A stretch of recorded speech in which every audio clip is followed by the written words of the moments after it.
evening. Thank you to Literary Agent Extraordinaire Claudius and to His Excellency the Albanian Ambassador Mr. Zef Marzi for being here and for helping so much the interview with King Lecker. And thank you all for coming, for giving Joy Unconfined such a whooshing great send-off. I've been asked to say briefly a little bit about how the book came about, and to read the shortest paragraph from it I can find.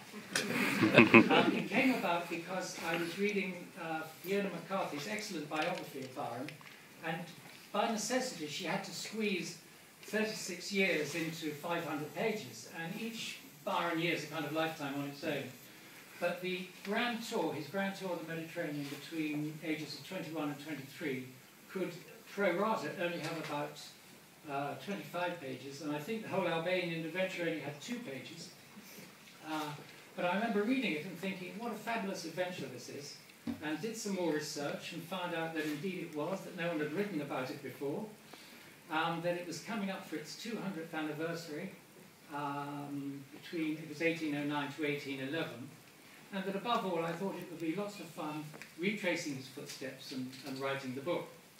And the idea behind the book would be to go to the places that he went then, see the sort of people he saw then and compare them to now.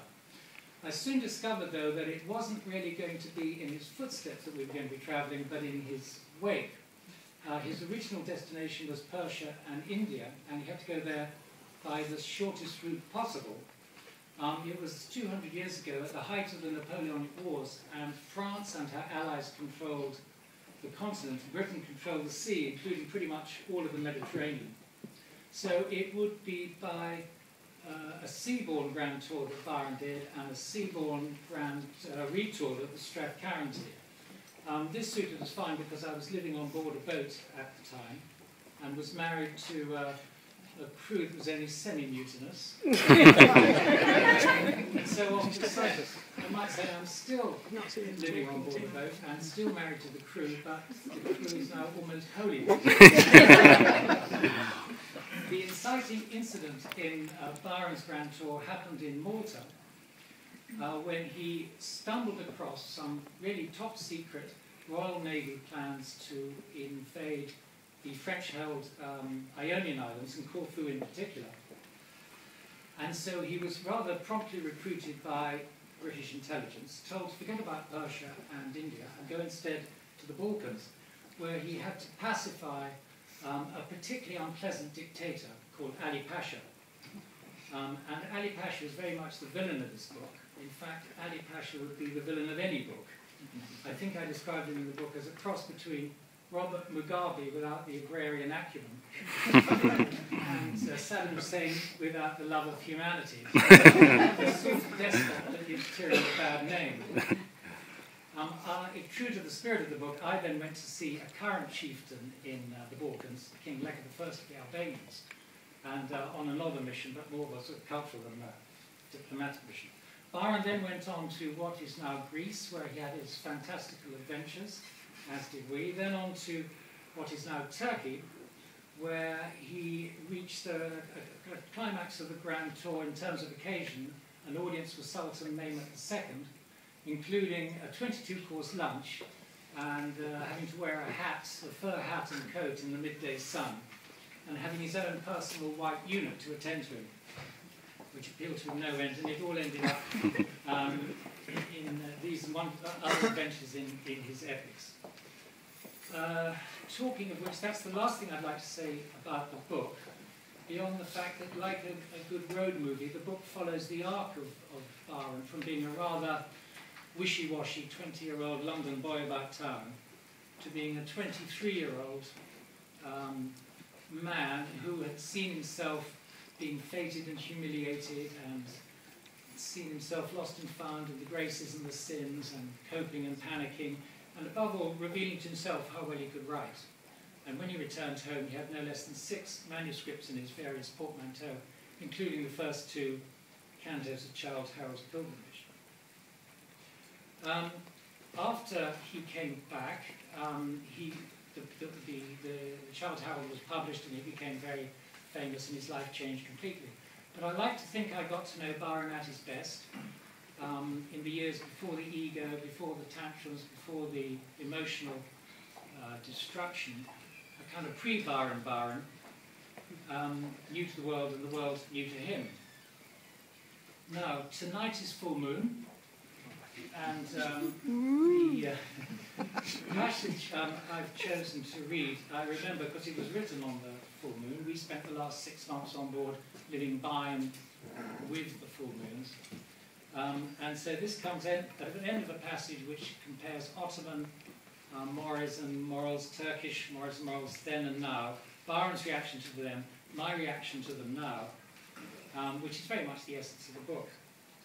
And it reads, of course, the chances are that Byron never saw a Turkish woman, at least not one that wanted to be seen. Even now, the straw poll conducted along the quayside at Izmir last week suggested that only about 1 in 20 passers-by were female people of the opposite, as it were, sex. If in Byron's day the society of the Ottoman Empire was a virulent patriarchy, now, like the Ottoman Empire before it, the Turkish patriarchy is in a long and slow decline, forced on it by external events. Judging by the look of the young women, all the old ways and style at least will be gone in 2 generations. It would sound patronising to lament its passing, which is where we came in. As we glide through the Sea of Marmara, the moon reflecting on the waves and we reflecting on life's changes, as a passing gesture to cultural equivalency and as a preemptive precaution against ongoing hairdressing costs, I suggest to Gillian that she might like to sport a hijab too. But I receive only a withering look of disdain for my consideration. We are sailing through this full moon night tonight, so that tomorrow at dawn we should see the sun rise over the Bosphorus of our starboard bow and the Golden Horn in first light on our port beam, all before the timeless minarets and patient domes of the Istanbul skyline draw the first shadows of another day. At midnight, as the bell strikes and the watch changes from Theo to Gillian, the first yellow glow of Byzantium, Constantinople and Istanbul lights up the horizon off the bows. The moon herself is happy and bright, the sea phosphorescent and playful, the wind fair and steady, and the sails full and easy. We are all excited about the dawn. Even Theo stays awake. And lastly, I see lots of empty glasses, just to say that we've spent the last 6 months sailing in Asia Minor, working on a new follow-up project to this, which is about Mark Twain in the Holy Land. It's based on his book, The Innocents Abroad, and it's called Innocence and War. The first draft is complete, and publisher willing. Yes. We might well be meeting this time next year for that one. I noticed that the world of publishing moves at about the same speed as the sailing yacht, so it all kind of works in quite well.